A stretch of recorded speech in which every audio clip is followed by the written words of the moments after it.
मैले त्यो भाङको चिया खाँदै गरेको भिडियो हालिसकेपछि धेरैजना साथीहरूले फोन गर्नुभयो। फोन गरिसकेपछि यो खाइसकेपछि झ्याप्प लाग्छ कि लाग्दैन, अनि मातिन्छ कि मात्दैन, यस्तै यस्तै खालको प्रश्न गर्नुहुन्थ्यो, के हुन्थ्यो भनेर।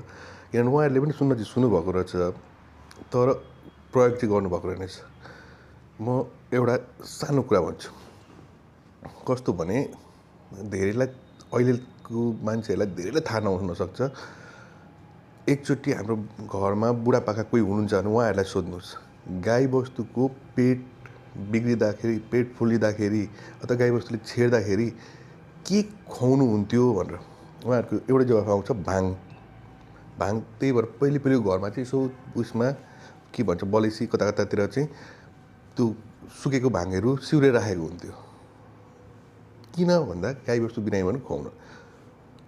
यो भाङको औषधि चाहिँ के हो भने तपाईँको पेट पुरै क्लिन गर्छ, अनि दोस्रो नम्बरमा ग्यास्ट्रिक हुन दिँदैन, पाइल्स हुन दिँदैन, प्रेसर कन्ट्रोल गर्छ, सुगर कन्ट्रोल गर्छ।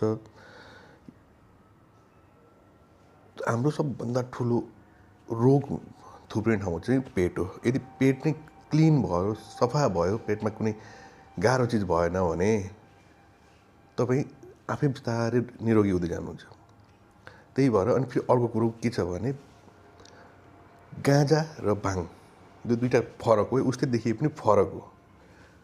यो पेटको लागि चाहिँ गाँजाको पनि त्यो टुप्पो चुडेर उमालेर पिउँदा हुन्छ, तर त्योभन्दा चाहिँ एकदम छिटो काम गर्ने भनेको चाहिँ यो भाङले हो। भाङ खाएर मात्ने के गर्ने भन्ने कुरा भनेको त्यो त अब चामलबाटै रक्सी बनाउँछन् होइन।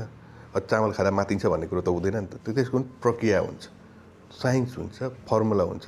र यसलाई चाहिँ उमालेर चाहे सुकाएर उमाल्नुहोस् अथवा काँचै पत्ता कलिलो पत्ता टिपेर उमाल्नुहोस्, जसरी हुन्छ बिहान खाली पेटमा दिउँसो मतलब चियाको ठाउँमा त्यो प्रयोग गर्नुहोस्।